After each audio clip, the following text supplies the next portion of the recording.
पंजाब केसरी में आप सबका स्वागत है। मैं हूं चंद्रशेखर धरनी।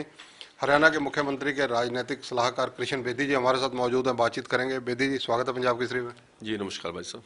बेदी साहब, रविदास जयंती को लेकर जिस प्रकार से सीएम साहब ने कई घोषणाएं की, इस पर आपकी प्रतिक्रिया क्या है? देखिए, 3 फरवरी को हरियाणा प्रदेश के हमने 3 स्थानों पर सरकारी तौर पर संत शिरोमणि रविदास जी महाराज का जयंती समारोह आयोजित किया और नरवाना में स्वयं मुख्यमंत्री जी मुख्य अतिथि के तौर पर स्वयं पहुंचे, संत शिरोमणि रविदास जी महाराज को पुष्पांजलि भेंट की और एक बड़ा आयोजन था वो। इसके अंदर मुख्यमंत्री जी ने बहुत सी ऐसी घोषणाएं की जिसमें अनुसूचित जाति वर्ग के लोगों को लंबे समय तक बहुत फायदा होने वाला है।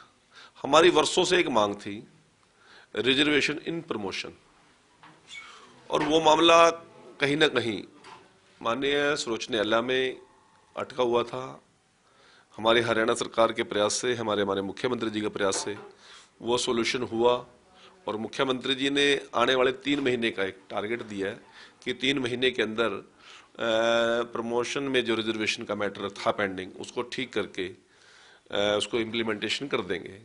और मैं कहता हूँ इससे बड़ा कोई ऐतिहासिक फैसला हो नहीं सकता।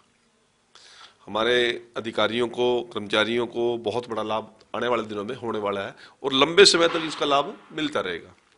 उसके साथ साथ रसूलपुर जिला फतेहाबाद के अंदर एक मेडिकल कॉलेज हमारी सरकार बना रही है, वो लगभग फाइनल है। उसका नामकरण संत शिरोमणि रविदास जी महाराज जी के नामकरण किया।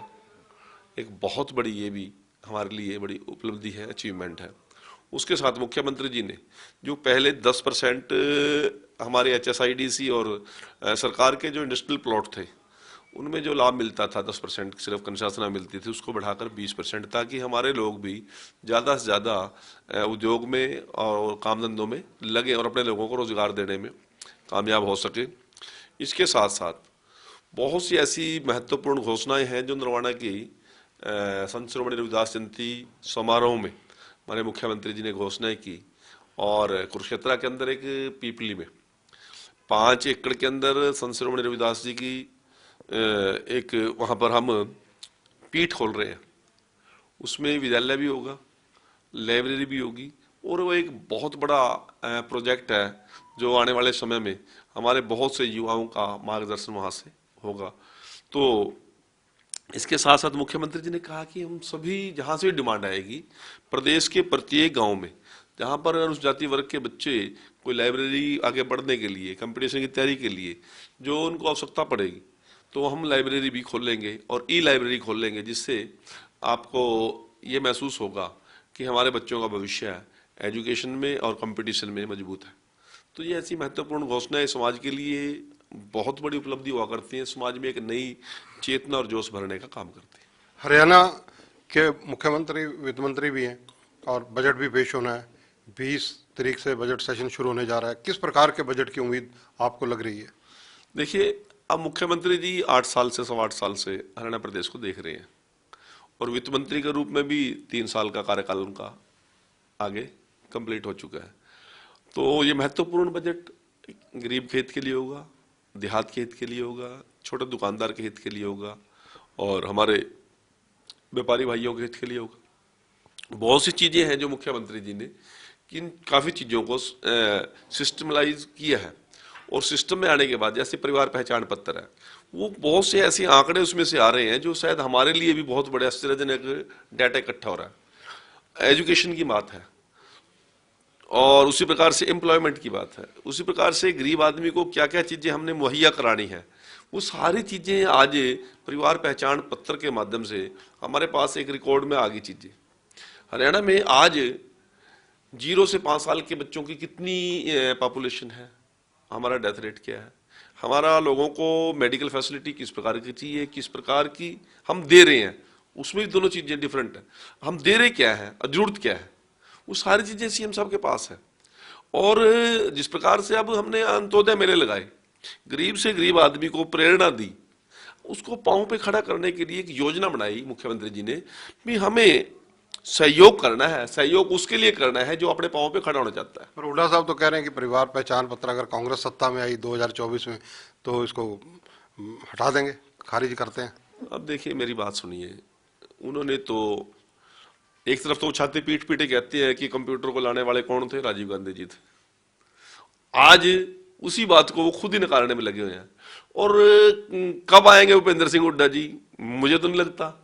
जिस प्रकार की आज उनकी बयानबाजी है, जिस प्रकार से उन लोगों का एक नकारात्मक हरियाणा की जनता के प्रति, हरियाणा के हितों के प्रति सोच है, मुझे नहीं लगता कि हरियाणा के अंदर कोई उनको मुंह लगाने के लिए तैयार है। और रही बात भूपेंद्र सिंह हुड्डा ख्याल में कुछ भी बोल रहे, अब अर्गल बयान दे के मुझे नहीं लगता है कि कोई आम आदमी उनके इस बात पे कोई सहमत भी होगा। मैं एक उदाहरण देना चाहता हूँ। जब हमारी सरकार बनी और मेरे पास वो महकमा था समाज कल्याण विभाग, मुख्यमंत्री जी ने घोषणा की कि हम आने वाले समय में बुढ़ापा पेंशन, दिव्यांग पेंशन, विधवा पेंशन, सभी प्रकार के जो लाभार्थी हैं उन लोगों को ऑनलाइन सिस्टम से, बैंकिंग सिस्टम से लेकर आने का काम करेंगे। भूपेंद्र सिंह हुड्डा ने विधान में सभा बयान दे दिया, कहा यदि ये काम होने जगह होता तो मैं ही कर जाता, परंतु हमने 13 महीने में करके दिखाया। और उस बात के आप भी इस गवाह हो कि किस प्रकार से आज बुढ़ापा पेंशन का लाभ लोगों को सम्मानपूर्वक तरीके से मिल रहा है। उन लोगों को दफ्तरों को चक्कर काटने से बच गए, वो पटवारी और सरपंचों के दरवाजे धक्के खाने से बच गए।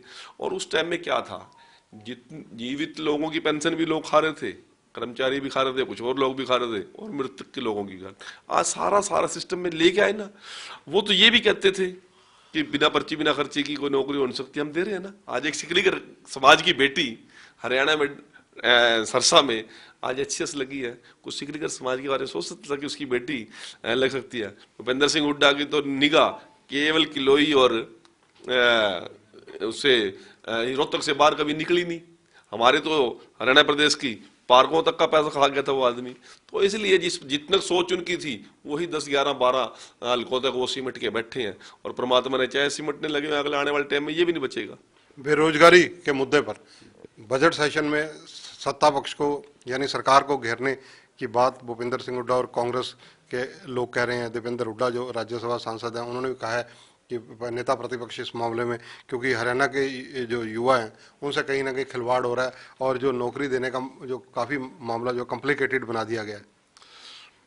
बेरोजगारी बढ़ी है, केवल कांग्रेसियों की बढ़ी है, हरियाणा के नौजवानों की नहीं बढ़ी। उनको अपने बेरोजगार होने का डर है। सबसे ज्यादा रोजगार देने वाली और पारदर्शिता और ईमानदारी से कोई सरकार है तो मनोहर जी की सरकार है। और ये एक बार का या 2 बार की लिस्ट में नहीं है, हर लिस्ट के अंदर साबित होता है।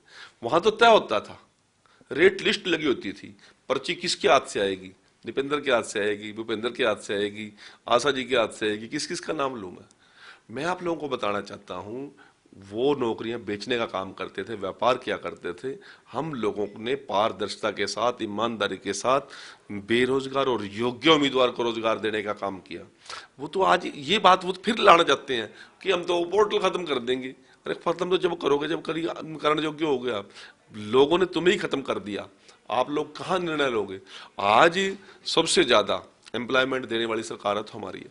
और उन लोगों के कुकर्मों के कारण जो नौजवान सड़कों में भटक रहे थे उनको भी रोजगार दिया तो हमने दिया।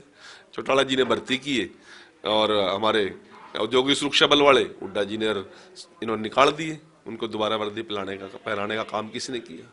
यदि बेरोजगार नौजवान को यदि रोजगार देने की और ईमानदारी के साथ देने की गारंटी दी तो मनोहर लाल जी ने दी।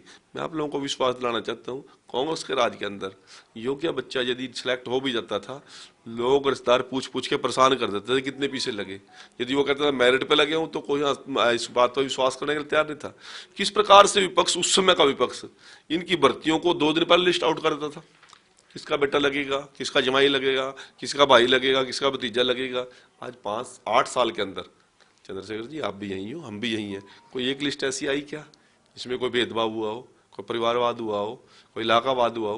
मुख्यमंत्री जी ने यही कहा है कि मैं नौकरी दूंगा, ईमानदारी के साथ दूंगा, पारदर्शिता के साथ दूंगा, जो योग्य होगा उसको घर बैठे दूंगा।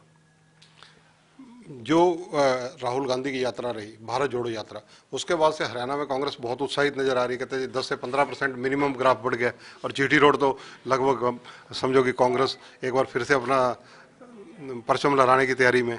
मैं आपको ये बताना चाहता हूँ, अब जो लोग गलत खुशफहमियां पाल रहे हैं, गलत फहमियां पाले बैठे हैं, उसका मेरे पास तो कोई इलाज है नहीं। पूरे देश में कांग्रेस मरी पड़ी है, यहाँ पे ग्राफ बढ़ गया। ग्राफ कौन सा ग्राफ बढ़ गया? मैं आपसे एक ही सवाल पूछ लूं, हरियाणा प्रदेश के अंदर 2 लोकसभा रिजर्व है, सरसा और अंबाला। मुख्यमंत्री का सपना लेने वाले लोग मुझे 10 अपने मेंबर पार्लियामेंट का नाम तो बता दे। एक शैलजा कैंडिडेट है उनके पास, शैलजा सरसा लड़ेगी तो अंबाला कौन होगा, अंबाला लड़ेगी तो सरसा कौन होगा। केवल दीपेंद्र हुड्डा को छोड़कर, जो रोहतक में चुनाव लड़ने की जिसका नाम ले जा सकता है, कुरुक्षेत्र में निर्मल सिंह को टिकट दिया इन्होंने, पिछले चुनाव में दिन के दिन दिया। उसके बाद निर्मल सिंह कभी कुरुक्षेत्र की डोल पर चढ़ा हो, और वो तो पार्टी में भी नहीं रहा, वो आज शायद वो कोई झाड़ू झूड़ू वाली पार्टी में चला गया। इनके पास कोई कैंडिडेट नहीं है, करनाल में कैंडिडेट नहीं है, सरसा में कैंडिडेट नहीं है, हिसार में कैंडिडेट नहीं है, कोई नाम लेवन इनके पास बचा। और ये उत्साहजनक कह रहे कौन से उत्साह में है समझ नहीं पा रहे, परंतु इनका हाल वही होता है जो हर बार होता है। झाड़ू वाली पार्टी पंजाब में तो अपनी सरकार बना चुकी है और दिल्ली में भी उनकी सरकार है, अब तो राष्ट्रीय पार्टी भी होगी वो। हाँ, राष्ट्रीय पार्टी होगी है। गुजरात में भी सरकार बनाने का दावा कर रहे थे, शायद 3-4 सीट आई है, अब पता नहीं वो क्या है पोजीशन है क्या नहीं है। उसके बाद उत्तर प्रदेश में भी है, और यहाँ भी लगातार वो प्रयास करते रहे हैं 3 चुनाव से। मिशन 2024 में झाड़ू वाली पार्टी, कांग्रेस, इनेलो, क्या लगता है आपको किससे बीजेपी का सीधा मुकाबला रहेगा? अब देखिए, मैं कल पढ़ रहा था मैं कि कांग्रेस भी जाके झाड़ू वाली पार्टी के संपर्क में है, और झाड़ू वाली पार्टी भी शायद इनेलो के साथ संपर्क में है। और मैं तो ये कहता हूँ इन लोगों को सभी इकट्ठा होकर लड़ लेना चाहिए, बेचारों को जो कुछ बनी जावा जुगाड़ जे, परंतु कहीं दूर दूर तक कोई मुंह लगाने के लिए तैयार नहीं है। ना कोई नौमन तेल है, ना राधा नचेगी, ना इनके बस की बात है ना, क्योंकि लोगों ने इनकी विचार और सोच को पढ़ लिया है कि ये लोग किस प्रकार राज करना चाहते हैं और किसके दम पर करना चाहते हैं। कोई जनाधार बचा ही नहीं है। जाति पाति की बात लोगों ने नकारने शुरू कर दिया, परिवारवाद। मैं तो हैरान हूं, मैं एक लिस्ट पढ़ रहा था 2009 और 5 की, कांग्रेस के अंदर किस प्रकार परिवारवाद हावी था। 2005 के अंदर चौधरी रणदीप सिंह और सुरजेवाला, शमशेर सिंह सुरजेवाला, दोनों बाप बेटा विधायक थे। चौधरी भजनलाल जी अब तो दुनिया में नहीं है, वो भी स्वयं विधायक थे, और चंद्रमोहन भी कांग्रेस के विधायक थे। इसी प्रकार से चौधरी बंसीलाल जी और सुरेंद्र सिंह भी कांग्रेस के विधायक थे। नवीन जिंदल जी और उनके फादर भी वो मंत्री थे, विधायक थे, और नवीन जिंदल सांसद था। मतलब सारे टिकटें परिवार थी, उससे बाहर जाने की सोच ही नहीं थी, कोई खाता ही नहीं था किसी का। तो भजनलाल जी के बेटे, छोटे बेटे, वो परिस्थिति बात कर रहे हैं कांग्रेस की कल्चर क्या है। वो लोग बाहर आ गए कांग्रेस से, परंतु कल्चर तो कांग्रेस की वही की वही है ना। आज भूपेंद्र सिंह हुड्डा जी से पूछ लो, दीपेंद्र हुड्डा के अलावा उसको कोई नाम ही याद नहीं रहता, बेचारे की याददाश्त इतनी कमजोर हो गई है। मिशन 2024 बीजेपी का रोड मैप क्या है? बीजेपी का रोड मैप वही है जो नरेंद्र मोदी जी ने तय किया, अमित शाह जी ने तय किया, जेपी नड्डा जी ने तय किया। हरियाणा प्रदेश के अंदर हमारे लोकप्रिय मुख्यमंत्री मनोहर लाल जी की जो विकास कार्य है, गरीब के प्रति हमदर्दी, गरीब के प्रति सोच, आम आदमी का जीवन यापन इतना बढ़िया हो कि वो भी मुख्य धारा में शामिल हो सके। ये हमेशा मुख्य धारा से निकाल के लोगों को अलग लेके जाते हैं। और मुख्यमंत्री जी ये कहते हैं कि मैं जो गरीब से गरीब की, जिनकी माली हालत ठीक नहीं है, उनकी माली हालत ठीक करनी है। उनके पढ़े लिखे बेरोजगार नौजवान को सपोर्ट करके, सहारा देके रोजगार देना है। उनको हमने अंत्योदय मेले लगाकर उनको रोजगार, उनके पांव पे खड़ा करना है। प्रत्येक व्यक्ति को पांव पे खड़ा करने की हम सोच रखते हैं, और हरियाणा प्रदेश की जनता ने, चाहे हमारा लोकसभा का चुनाव है, चाहे विधानसभा का है, जिला परिषद का है, नगर परिषद के हैं, पंचायत की, हर जगह भारतीय जनता पार्टी को अपना सपोर्ट दिया, सम्मान दिया, सहयोग दिया। और आने वाले हरियाणा प्रदेश के जितने भी लोकसभा और विधानसभा के चुनाव होंगे, माननीय मुख्यमंत्री जी और माननीय देश के प्रधानमंत्री जी की सोच पर हरियाणा प्रदेश के लोगों ने हमेशा मतदान पहले भी किया, आगे भी करेंगे। और मैं एक विश्वास लाना चाहता हूँ हरियाणा प्रदेश के जनता को कि हमारे मोदी जी और मनोहर जी, सारी टीम मिलकर संगठनात्मक तौर पर भी और राजनीतिक तौर पर भी, सरकार के तौर पर भी हम मजबूती के साथ लड़ाई लड़ रहे हैं। मैं आप कांग्रेस की बात करते, 15% ग्राफ बढ़ा है पिछले 5 साल में। मैं नहीं कर रहा जी, जो कांग्रेस वाले चर्चा कर, मैं कह रहा हूँ कांग्रेस को बता देना ना, मैं भी आपके माध्यम से कांग्रेस को बता रहा हूँ। वो अपने जिलाध्यक्षों का नाम ही बता दें, उनको ब्लॉक का प्रधान का नाम बता दें। हमारा तो आज पन्ना प्रमुख तैयार है, पन्ना प्रमुख के सम्मेलन तैयार है हमारे, और वो लोग अभी तक जिलाध्यक्ष नहीं तय कर पाए, कोई संगठन नहीं तय कर पाए, 3-3 अध्यक्ष निकल गए। आज इस प्रकार से मुझे लगता है किस प्रकार से अशोक तंवर को अपमानित किया, एक अनुजाति वर्ग के बच्चे को, शैलजा जी को किस प्रकार से अपमानित किया, इसी प्रकार से उदयभान जी का भी हाल होने वाला है। इनको तो केवल बाप बेटे के अलावा कुछ नजर नहीं आता, और वो बाप बेटा कांग्रेस को ले बैठे हैं। आज चौधरी कुलदीप बिश्नोई पार्टी छोड़ के क्यों आए बाहर, किरण चौधरी जी के साथ किस प्रकार का व्यवहार इन लोगों ने कर रखा है, शमशेर सिंह सुरजेवाला और उसके परिवार के साथ क्या व्यवहार इन लोगों का है। इसी प्रकार से वो अजय सिंह यादव, कैप्टन अजय सिंह यादव, वो इन्होंने अलग कर रखा है। अब कौन कौन लोगों को इन लोगों ने अपमानित किया, और वो लोग सब जनाधार वाले लोग थे, वो अपना अपमान का बदला कभी भूल नहीं सकते। और भूपेंद्र सिंह हुड्डा और उसके बेटे तक ही कांग्रेस सिमट के रह जाएगी। और मैं तो दावा ये भी करता हूं कि भूपेंद्र सिंह हुड्डा अगला चुनाव कांग्रेस के साथ रहकर नहीं लड़ेंगे।